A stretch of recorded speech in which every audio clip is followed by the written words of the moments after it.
Young assures that personnel of the National Bilibid prisons found to have any hand in the illegal entry of firearms into the detention facility will be made to answer for their actions.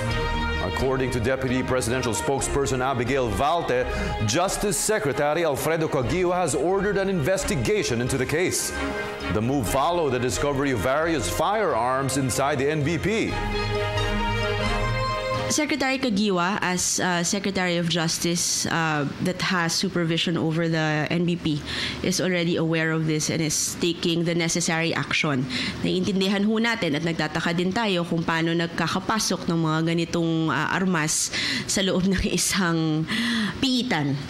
Di po ba? Na hindi ho gwardya o kawani ng pamahalaan ang may hawak.